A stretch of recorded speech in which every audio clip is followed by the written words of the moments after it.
1945, final da Segunda Guerra Mundial na Europa. Em 1948, a Assembleia Geral das Nações Unidas aprova a Declaração Universal dos Direitos Humanos, que eleva como direito fundamental a liberdade de expressão, de opinião e a proteção contra o medo e a alienação de cada indivíduo, independentemente do seu gênero, de sua raça e de sua religião. No mesmo período, acontece o julgamento dos crimes contra a humanidade, que condenaram os dirigentes nazistas, responsáveis pelo genocídio de milhares de judeus, homossexuais, ciganos, comunistas e outros opositores políticos nos campos de concentração da Alemanha. As comemorações, em homenagem às vítimas, se multiplicaram em toda a Europa, para que as atrocidades da guerra, do nazismo e do fascismo nunca mais voltassem a acontecer. A Europa se reconstruía, erguendo os direitos humanos como pilar fundamental da nova era que estava por vir. Mas com o fim da União Soviética, os movimentos de ideologia fascista voltam a aparecer. 50 anos depois da proclamação da Declaração Universal dos Direitos Humanos, o início do século XXI marca a entrada dessa ideologia nas instituições e a vitória eleitoral das extremas-direitas na Europa. Eu sou Marcelo Pereira. E eu sou Florence. Depois de ter dedicado os 2 episódios anteriores ao fascismo histórico dos anos 20 e 30 na Europa e a sua declinação brasileira integralista, iniciamos agora o 3º episódio do nosso Grama Arquivo dedicado ao fascismo, que vai analisar hoje o crescimento das extremas-direitas de governo e das ideias fascistas na Europa. Em 2002, na França, o partido de extrema-direita de Jean-Marie Le Pen, o Front National, chega no segundo turno das eleições presidenciais.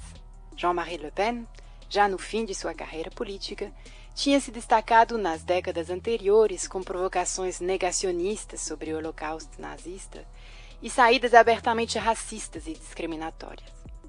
15 anos depois, em 2017, sua filha, Marine Le Pen, alcança também o segundo turno das eleições presidenciais, mas, dessa vez, com o dobro dos votos em relação ao pai.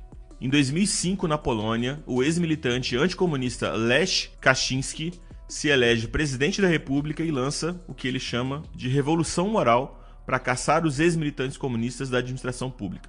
Desde então, o governo polonês é acusado de capturar o poder judiciário, reformando a Suprema Corte a seu favor e ameaçando juízes que tomam decisões contrariamente ao governo. Desde os anos 2000, na Áustria, o líder do Partido da Liberdade, Jörg Haider, influencia as políticas governamentais do país. Em 2008, ele conquista o governo do Estado Federal de Carintia, que fica no sul do país.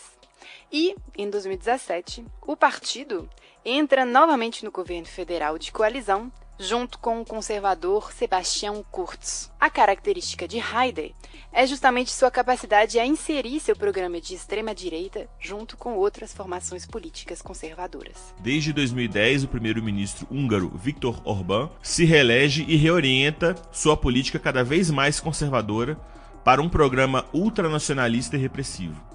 Ele se aplicou a frisar as raízes cristãs do país na Constituição e defendeu em 2010 uma lei de controle dos meios de comunicação.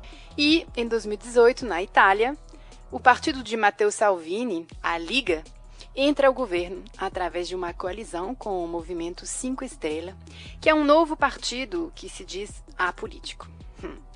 Suas principais batalhas se focaram na luta contra a imigração, onde dificultou e até impediu o desembarque de diversos navios de migrantes resgatados no mar Mediterrâneo que estavam fugindo à zona de conflito, principalmente na Síria. As trajetórias de chegada ao poder são distintas em cada um desses países. Nos países do antigo bloco soviético, como Polônia, Hungria e Ucrânia, as raízes se encontram na busca de um novo modelo político fundamentado pelo ódio ao comunismo. Nos países como a França ou a Itália, o discurso retoma a denúncia das políticas de austeridade e a globalização promovidos pelos últimos governos neoliberais, de direita, mas também de centro-esquerda.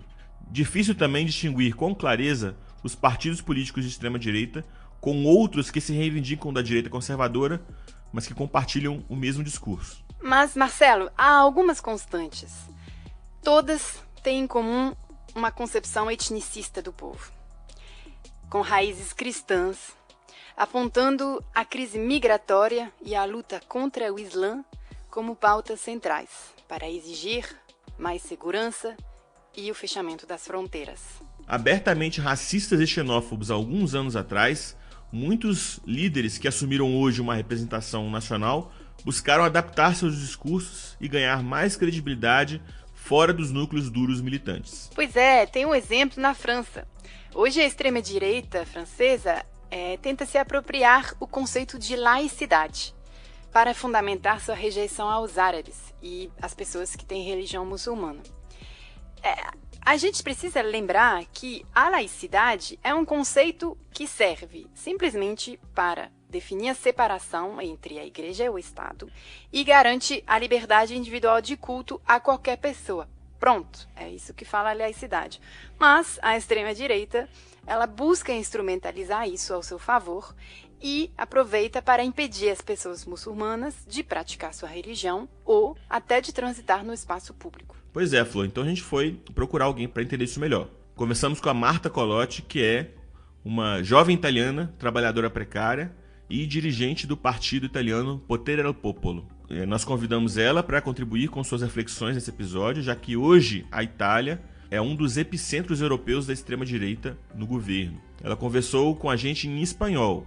Nesse áudio, ela descreve como a extrema-direita soube construir uma narrativa do inimigo comum na pessoa do migrante. La distorsión de las informaciones o poner informaciones falsas es también uno de los instrumentos que se utiliza para cambiar el sentido de la gente. Por ejemplo, es un ejemplo muy particular, pero yo creo que puede ser útil para entender. Si anteriormente han utilizado, por ejemplo, noticias sobre los migrantes, pienso a la Lega, para poner un enemigo que no es el real enemigo de las clases trabajadoras, pero para hacer una guerra entre pobres y mantener un poder, y pensamos todas las noticias falsas sobre ese tema que han puesto el problema de la migración como si fuese una invasión, mientras que sabemos que, por ejemplo, en Italia el real problema no es la huida de miles de jóvenes que tienen que irse de Italia para buscar un trabajo, para buscar una vida digna. Y los números son parecidos, son los mismos, pero por años han seguido diciendo a la gente que el problema eran los migrantes, que llegaban aquí y nos quitaban el trabajo. Esa distorsión de la información llegada por todos los medios de comunicación ha sido un instrumento muy fuerte para mantener bajo el conflicto social, para destruir la clase entre ellas y para dividir los trabajadores. Outro grande eixo dentro do qual a extrema-direita soube se posicionar muito bem são os efeitos nefastos das políticas neoliberais sobre os povos, como o desemprego, o aumento da desigualdade social. Nisso daí, o professor italiano Yuri Castelfranchi, que a gente entrevistou no primeiro episódio, explica muito bem esse fenômeno. O neopopulismo digital de extrema-direita, que está dominando agora muitos lugares do mundo, tem muito mais aliados do que o fascismo tinha. Se manter, digamos, numa área cinzenta para muitos democráticos conservadores, o fascismo não fez, né? Então, o neopopulismo tem algumas características de poder, por exemplo, se apropriar com grandíssima desenvoltura de lemas, de conceitos e da própria esquerda. Então, é um extremismo de direita com componentes fascistas, é menor pudor em se apropriar totalmente de palavras como justiça, liberdade, trabalho para todos, trabalhador, social, né? Usa muito de adjetivos e de verbete, finge, né, que consegue fazer a libertação da mulher melhor que a esquerda fez. Ou seja, tem uma uma desenvoltura semiótica, retórica muito grande, é muito menos rígido em suas dogmas que o fascismo tradicional, ou esse neofascismo contemporâneo. É interessante aí notar, em relação ao que o Yuri fala, que o partido do Jörg Haider, na Áustria, se chama Partido da Liberdade. vai bem nessa linha mesmo. Pois é, Marcelo.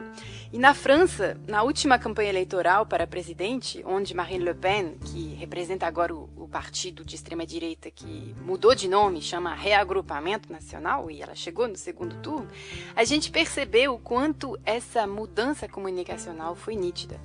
Ela chegou, por exemplo, a falar de denúncia da globalização e do poder das multinacionais, que é uma pauta que historicamente sempre foi defendida pela esquerda anticapitalista. Ela também tentou destacar-se nas pautas de defesa dos direitos sociais ou do estado de bem-estar, contra as políticas de austeridade e em apoio aos trabalhadores.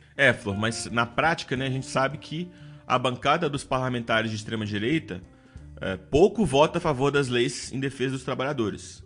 Mas isso é muito mais difícil de se descobrir se o eleitorado não está ali pesquisando a fundo essas pautas. É esse o problema, sempre é o problema. E a gente vê que a opinião política não ajuda a fazer essa distinção, porque justamente na mesma vertente é o posicionamento contra a Europa.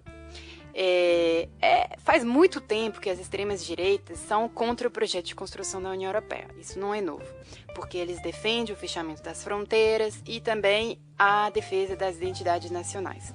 Só que, com o aumento da austeridade e o agravamento das condições de vida, que são causados em grande parte pelo projeto defendido pela União Europeia, surgem outras críticas, tanto à esquerda quanto à direita, sobre como conduzir essa união. Mas elas são de natureza distinta. A esquerda, por exemplo, ela defende uma outra união internacional, para buscar uma alternativa que respeite mais a vida e a natureza. O que é bem diferente da direita, que sempre constrói a sua oposição em relação à xenofobia e o fechamento das fronteiras. Não tem nada a ver uma coisa com a outra, né? Mas a opinião pública, em geral, comprometida com o projeto neoliberal da União Europeia, coloca ambos, esquerda e direita, na categoria de eurocéticos, como se fosse farinha do mesmo saco, né? Para usar uma expressão bem brasileira. Alimentando assim o discurso de que os extremos seriam iguais, extrema esquerda ou extrema direita. Você, ouvinte, com certeza já viu isso aqui no Brasil, essa conversa mole de dois lados da mesma moeda, teoria da ferradura, né? Pois é, você vê como o Guga Chakra não tira nada da cabeça dele, né? O pensamento fascista se expressa com várias formas. Ou, melhor seria dizer, de extrema direita. Tanto que a gente chegou a demonstrar até agora que se trata de um projeto político plural e de várias facetas. Creo que hay niveles diferentes, o sea, hay un fascismo que son el más evidente, son las organizaciones más pequeñas ahora en Italia, sobre todo, de calle, de barrio, los que pegan, matan a los militantes, distribuyen xenofobia, etcétera, etcétera. Hay otras formas de fascismo con los partidos de masa, pienso la Liga, que tiene formas diferentes respecto a las bandas de fascismo de calle, no sé cómo llamarlo altrimenti. Y en toda Europa hay formas diferentes de este tipo de manifestación del fascismo. Pero hay otra forma que yo creo que es muy peligrosa, que es un fascismo que podemos definir institucional, que es el fascismo de la represión del Estado, que es el fascismo de la... Ahora, yo creo que también en este contexto del COVID y de esta emergencia, vemos muy bien la dictadura del mercado sobre los intereses de la salud o los intereses de los ciudadanos. Yo creo que ese tipo de marco de fascismo es muy peligroso porque utiliza a las otras formas de derecha y de fascismo y para mantener su poder. Mas se essa visão de mundo entrou para dentro da institucionalidade, como a Marta está descrevendo na Itália, é justamente porque esse discurso chegou a se impregnar nas mentalidades dentro da própria sociedade. Ne vous méprenez pas, ceci n'est pas un simple manifeste, c'est une déclaration de guerre. Nous sommes demain, vous êtes hier. Nous sommes la génération identitaire. Em um vídeo de propaganda, o grupo de juventude fascista francês chamado Geração Identitária, Génération Identitaire em francês, se descreve como os herdeiros da crise, filhos do desemprego e da crise social. Mas, para eles, a vida é um combate. E o manifesto que eles apresentam no vídeo que a gente acabou de ouvir é, na na prática, do jeito que eles falam, uma verdadeira declaração de guerra para, presta atenção, fechar os livros de histórias e voltar às raízes. Para eles, o único responsável desse sofrimento é o que eles chamam de multiculturalismo, ou de racismo anti-brancos e de fratura étnicas. A gente até pode ver no site deles que a pauta principal sempre é a denúncia dos islâmicos. Nesse sentido, Flor, é lógico que esse discurso foi alimentado por todas essas medidas governamentais que têm buscado enfrentar o chamado terrorismo dos fundamentalistas islâmicos, né, depois dos diversos atentados dos últimos anos. Já temos a experiência do 11 de setembro de 2001, né, nos Estados Unidos, onde a luta contra o terrorismo que o governo de George Bush Jr. resolveu entrar incentivou o crescimento de muitas iniciativas como essa. Justamente, a gente vê como que uma ação governamental que não necessariamente se diz de extrema-direita incentiva iniciativas de extrema-direita. E esse movimento, Geração Identitária, ele não é muito extenso, mas ele se fez conhecer com várias ações ilegais que levaram, inclusive, os dirigentes a responder na justiça. Mas, como esse, existem outros grupúsculos na Europa que mantêm em comum essas práticas de ação direta violentas e a promoção do ódio e da discriminação.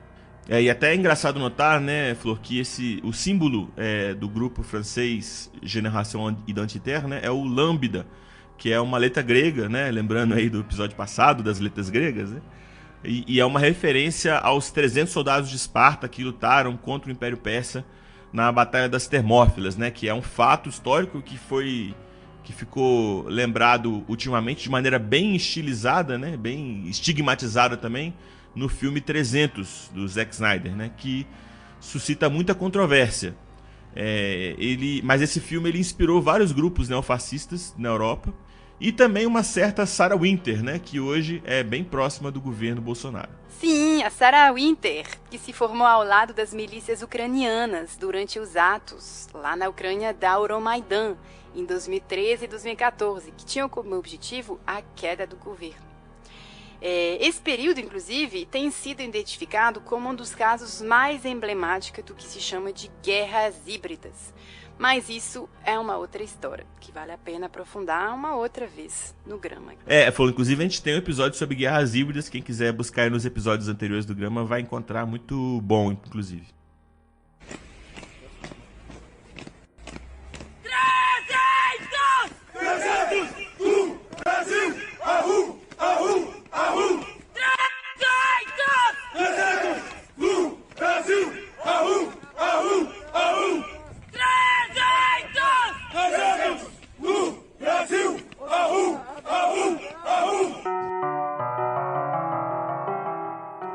O fato é que os grupos neofascistas têm se multiplicado na Europa e, com eles, vários atos criminosos que não ganham a devida atenção na imprensa, né? Um dos mais impressionantes desses atentados foi o de Utøya, na Noruega, em 2011, onde o militante político de extrema-direita Anders Behring Breivik assassinou 79 pessoas no local onde estava acontecendo o encontro da Liga dos Jovens Trabalhadores. Isso mesmo. E a lista não termina por aqui. Em 2013, foi a vez do rapper antifascista grego Pavlos Fyssas, que foi morto esfaqueado por um militante do partido neonazista Alba Dourado. Esse mesmo partido que chegou a ter 18 deputados no Congresso grego entre 2015 e 2019. Outro caso emblemático, né, Flor, foi em 2016 na Grã-Bretanha, onde que foi o assassinato da deputada Jo Cox, do Partido Trabalhista, por um simpatizante neonazista há poucos dias do referendo sobre o Brexit. Sim, a lista poderia ainda ser mais longa, infelizmente, e mostra o quanto enraizado e profundo está na Europa essa cultura do ódio, que vai bem além dos atos de loucura perpetrados por tais de lobos solitários, como a imprensa tanto gosta de dizer, para falar das pessoas que agem sozinhas e com problemas mentais, porque não se trata só de problemas mentais, mas sim de uma ideologia que mata. E aí, eles estão longe de agir sozinhos, né, Flor? Exatamente. É interessante nesse momento lembrar o que nos falou o professor Yuri, que viveu na Itália nos anos 70, né, os anos de chumbo na Itália, período de grande violência durante a Guerra Fria, onde a luta contra o comunismo fomentou o apoio do governo a grupos terroristas de extrema-direita para alimentar um clima de terror. Então, na Itália foram colocadas uma série de bases militares com mísseis nucleares, né, e né, todos apontados para o bloco soviético, e a Itália era meio que o último pedaço dessa cortina que separava o primeiro mundo do segundo mundo, o mundo chamado livre do mundo chamado de que fosse. Então, nós vivíamos num país que foi militarizado pelos Estados Unidos, com aviões de guerra, navios de guerra e muitas bases missilísticas, e teve um investimento muito grande do governo americano e da CIA em particular em financiar pequenos partidos políticos na Itália de um lado que fizesse, digamos, a tarefa de criar esse clima constante de pânico moral e de terror contra o bloco comunista, porque o partido em geral, os movimentos de trabalhadores na Itália e na Europa daqueles anos, né, da década de 60 e 70, estamos falando, né, maio de 68, né, os grandes novos movimentos sociais que surgem no final da década de 60, fazem com que tanto os movimentos de esquerda quanto os partidos de trabalhadores tenham uma força muito grande. Então, para os Estados Unidos, o risco de que um partido comunista ganhasse eleições era concreto, e eles fizeram uma política de grandes investimentos em financiar propositalmente, inclusive, de tipo terrorista nos países europeus. A Itália foi uma dos pontos mais fortes dessa estratégia de Estado chamado, né? Então, o que acontecia? Surgiram na Itália do final dos anos 60 vários grupos paramilitares organizados de extrema-direita, de inspiração nazista e nazifascista, porque, obviamente, com o final da Segunda Guerra Mundial, os partidos fascistas foram proibidos pela lei e também pela própria Constituição, era impossível, mas, de um lado, partidos legais que se inspiravam totalmente ao fascismo, apenas não copiando o nome, né, não expressando o nome. Na Itália, isso era um movimento social italiano chamado, era o Partido Fascista reconstruído com outro nome, mas, sobretudo, surgiram grupos paraterroristas de extrema-direita tentando voltar ao fascismo. Claro que hoje já a gente não está mais nesse contexto de Guerra Fria contra o comunismo e os Estados Unidos não estão agindo de maneira tão direta na política de defesa da Itália, né? É um outro período. Mas, como diz bem a Marta, as formas mudam, mas os objetivos permanecem os mesmos. La natura y sobre todo la función que ha tenido el fascismo históricamente es la misma que tiene ahora. Han cambiado las formas, porque si pensamos al fascismo, el fascismo no tiene una teoría orgánica, no tienes unas prácticas que son siempre las mismas. O sea, en todo el mundo se ha practicado de formas diferentes y hoy, en esa en esa temporada histórica, tienes formas diferentes. Pero si pensamos, por ejemplo, o sea, la función sabemos que es la de, aunque se pongan a veces como antisistema, es de mantener el orden, sobre todo de reprimir el conflicto social, de reprimir la clase trabajadora. Pensamos al ataque histórico, al utilizo de los fascistas para reprimir, históricamente digo, para reprimir las luchas de los sindicatos en Italia al principio del fascismo. E esse tipo de papel sigue jugándolo. E sobre o contexto político que a Europa vai enfrentar na saída da crise do Covid-19, a Marta também não é otimista, viu, Flor? Vários governos europeus têm implementado regimes de emergência para enfrentar a pandemia, assegurando maiores poderes ao executivo. Isso tem enfraquecido alguns direitos essenciais, como o direito de greve e outros. E aí fica aí a dúvida de saber se, ao sair da pandemia, eles estarão plenamente restaurados, né? Yo no creo que esta crisis está fortaleciendo las derechas, los fascistas clásicos.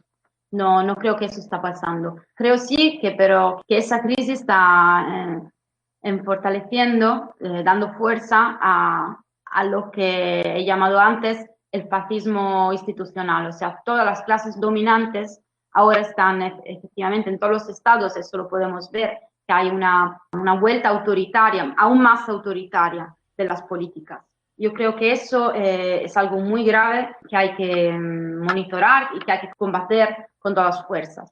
La cosa más peligrosa es este anuncio de una temporada de reformas estructurales para el próximo futuro. Dentro de esa palabra reforma, cada vez que hemos oído hablar de reformas, suena como una amenaza, porque sabemos que las reformas que ellos tienen en mente son reformas de austeridad, de cortes a la sanidad, a la formación, a la escuela, a los derechos. Yo creo que ese es el peligro más fuerte.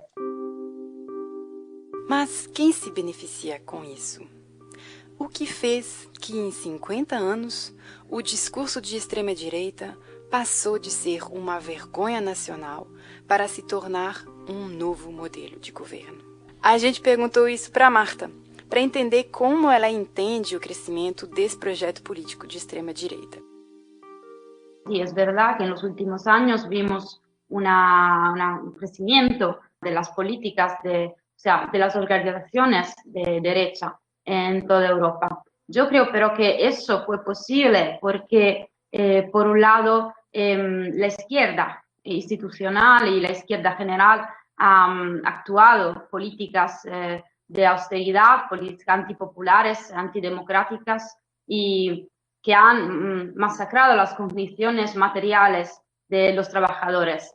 Las políticas de austeridad impuestas por la Unión Europea y portada adelante por todos los gobiernos de la Unión Europea ha hecho sí que las condiciones materiales, el terreno donde las opciones de derecha han podido crecer. Yo creo que ese es el punto fundamental, porque pienso que la derecha y el fascismo sea un instrumento de la burguesía y un instrumento del poder para mantener su poder. En ese sentido, el problema muy grande es que estas políticas de derecha se han puesto como organizaciones de alternativa y sabemos muy bien que no son una alternativa a ese sistema, sino que son parte de ese sistema que se basa su modelo de profito y sobre qualquer coisa. E como a Marta, de fato são muitos os pensadores que têm evidenciado nos últimos anos que o crescimento do autoritarismo no discurso nacionalista, dos supremacistas brancos, né, discriminatório, veiculado pelas extremas-direitas é um braço da evolução do neoliberalismo. Os cientistas Pierre Dardot e Christian Laval falam do novo neoliberalismo, né, que ilustra muito como Trump dos Estados Unidos, o Duterte nas Filipinas, né, Orbán na Hungria e até Bolsonaro no Brasil. Sim, é interessante fazer esse vínculo, porque justamente a proposta desse novo neoliberalismo é de uma guerra interna contra a população que estaria alimentado pela própria revolta popular contra as elites em nome de uma suposta soberania popular, né, que justificaria medidas autoritárias e de redução de direitos. Ou seja, em nome de uma população indignada que se mobilizaria pelo ódio e que teria sido alimentado por isso, os governos ganham mais legitimidade para tomar medidas ainda mais repressivas e por aí vai o círculo vicioso. Na Itália, né, como eu acho está acontecendo de novo em vários países, né, o que aconteceu basicamente foi isso. Se você conseguir convencer as pessoas de que tudo anda mal e que só está piorando, e que todos são corruptos, que nada presta, que não dá para confiar mais em ninguém, né, que é exatamente o mecanismo de construção da desinformação, né, por exemplo, nesse momento, né, de pós-verdade, mas que era muito parecido, etc., né, se você consegue convencer as pessoas que tudo anda mal, que tudo está piorando, elas precisam buscar uma unidade e precisam buscar eles que sejam os inimigos a eliminar para voltar à grandeza anterior. Então, as pessoas aderem-se a um projeto de tipo fascista desde que o clima de destruição, de pânico moral, de desestruturação, de tudo que eles consideram anormal, vívio civil, seja apresentados como iminente, como inevitável. Só que muitos partidos de esquerda ainda acham que para lutar contra a chegada ao poder da extrema-direita é preciso votar no menos pior dos candidatos, mesmo ele defendendo uma pauta muito neoliberal. E o que permitiu a vitória de Macron na França foi, infelizmente, fatal para o Partido Democrata nos Estados Unidos, onde a escolha de Hillary Clinton, que era uma candidata bem próxima nos setores financeiros, não chegou a convencer o eleitorado, né? Sim, e na França, inclusive, a gente percebeu que esse grande apoio que Macron ganhou, a ser justamente erguido como o candidato de uma suposta frente democrática contra o fascismo, ela fez justamente que hoje ele mesmo tenha adotado medidas altamente repressivas e autoritárias ao longo do seu mandato. A gente percebeu claramente que a violência policial aumentou, assim como a sua própria intransigência em frente às mobilizações sociais contra as suas reformas que aconteceram. E aí tem um episódio sobre os coletes amarelos, né, Flor? Que a gente fala um pouco sobre isso, do Gama. Sim, sim. Isso também é o que aponta a filósofa Marcia Tiburi, que nos ajudou a definir o conceito de fascismo no primeiro episódio, se vocês bem lembram. Já que ela está morando atualmente na França, ela traz aqui uma análise sobre a diferença entre os projetos da extrema-direita no Brasil e na Europa, a partir da experiência que o mundo viveu com a crise da Covid.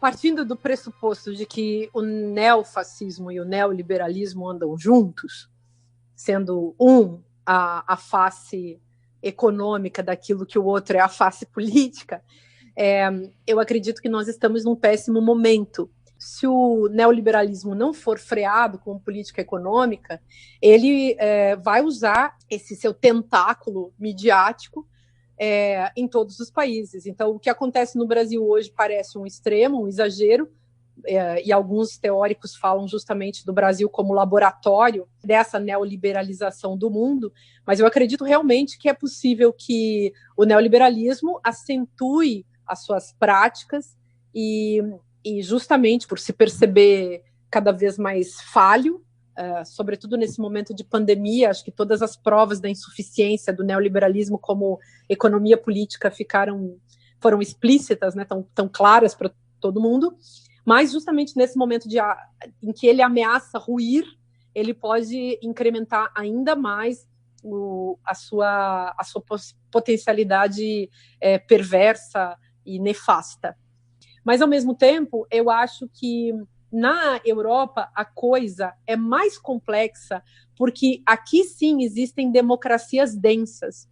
E no Brasil e na América Latina, a gente não tem democracias densas. Então, agora, por exemplo, a Argentina, ela aparece tendo um presidente de esquerda, ela aparece com uma postura, uma política de solução dessa crise sanitária muito mais favorável, muito mais condizente, enfim, com a tentativa de salvar a população, mas isso porque há um governo de esquerda que resolve salvar a população, salvar o país e realmente administrar a crise.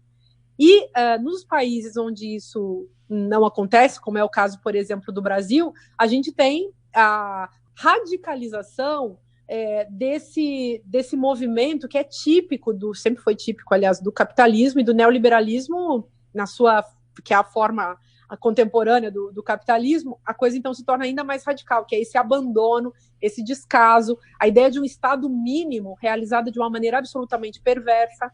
E na Europa, eu vejo esse comentário, essa tentativa dos próprios governantes de saírem da postura neoliberal e apontarem para uma perspectiva de um capitalismo menos necropolítico, um capitalismo mais numa linhagem keynesiana, que seria menos aterradora do que o que tivemos desde a implantação do neoliberalismo no mundo. Então, eu acho que a Europa, que tem outra densidade democrática, tem mais chance, porque são camadas, são consolidações que se produziram no tempo, que se produziram nas lutas, consolidações simbólicas e também institucionais, que nós ainda não temos no Brasil. O Brasil teve uma tentativa de implantação de uma democracia, e no momento em que essa democracia tentou ser um pouquinho mais radical, ou seja, incluindo as pessoas pobres, incluindo as chamadas, entre aspas, minorias políticas, esse governo teve as suas asas cortadas, né? Foi isso que se fez com o governo do PT, que teve 1000 defeitos, que teve 1000 erros assim, que exigem outra discussão da nossa parte, mas ao mesmo tempo ele teve as suas asas cortadas porque ele não fez o jogo completo do neoliberalismo, que é o que Bolsonaro vem fazendo e que é o que a extrema-direita propõe. A extrema-direita, em qualquer lugar do mundo, sempre propõe a destruição dos mais fracos, e quando você propõe uma coisa dessas, você inevitavelmente está a propor a destruição da sociedade.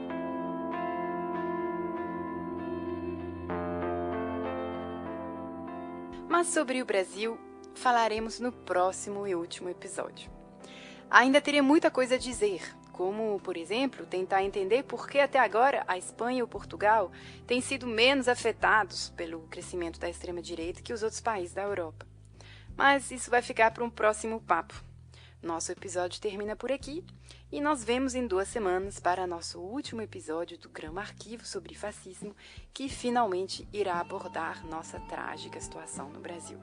Até lá, contamos com você para nos enviar suas opiniões e falar se vocês gostaram ou não. E como sempre, né, Flor, antes da despedida, alguns recadinhos importantes. Se você gosta do Grama, tem várias formas de você nos ajudar. A primeira, mais importante, nos ajude a divulgar esse episódio para seus amigos, né, aqueles que você acha que precisam entender melhor como funciona o projeto político da extrema-direita. Nós estamos em todas as redes sociais, no Facebook, no Instagram e no Twitter. Em todas elas nós somos o @GramaPodcast. Lembrando sempre que Grama se escreve com N de navio, M de Maria. Grama Podcast. Ou ainda, se você preferir, você pode assinar a nossa lista de distribuição no Telegram. Tem link na descrição do episódio. E outra forma de contribuir é financeiramente. Nós temos agora 2 plataformas de financiamento abertas, o PicPay e o Padrim. Da mesma forma, todos os links estarão na descrição do episódio e não deixa de passar por lá para nos ajudar a fazer esse episódio sempre melhor. Flor, e é importante também lembrar que ainda está rolando a nossa campanha com sorteio de livros, né, para ajudar a divulgar esse arquivo, essa série sobre o fascismo. Então, com o apoio aí da livraria Laura Livros, né, essa livraria popular de Belo Horizonte, a gente está sorteando 2 livros temáticos. O primeiro é a Introdução ao Fascismo, do Leandro Conder, com edição da Expressão Popular, que inclusive já foi indicado aqui, né, no primeiro episódio dessa série. E o outro é A Revoada dos Galinhas Verdes, uma história da luta contra o fascismo no Brasil, com a autora Fúvio Abramo, da editora Veneta, que é um relato da luta contra o integralismo, que foi o tema do nosso segundo episódio. Se você quiser concorrer a esses 2 livros, são 3 passos que você precisa seguir. O primeiro, você tem que seguir os perfis do Grama e da Laura Livros no Instagram ou no Twitter, né? O perfil do Grama a gente já falou, que é o Grama, @GramaPodcast, e o perfil da Laura Livros é @LauraLivros, com 2 S. O segundo passo, você tem que marcar 2 amigos na postagem do sorteio, em qualquer uma dessas 2 redes. E o terceiro e último passo é compartilhar essa postagem de sorteio, que também pode ser feita no Twitter, dando o retweet, né, o RT, ou no Instagram, compartilhando no Stories, com a hashtag GramaAntifa. O sorteio ele será feito no dia 17 de junho, usando o site random.org. Aí a gente volta então semana que vem com um episódio regular do Grama, e daqui a 2 semanas encerrando a série sobre o fascismo. Não é isso, Flor? É isso mesmo. Fiquem ligados e a gente espera seus comentários e intervenções. Um abraço. Tchau, tchau, gente.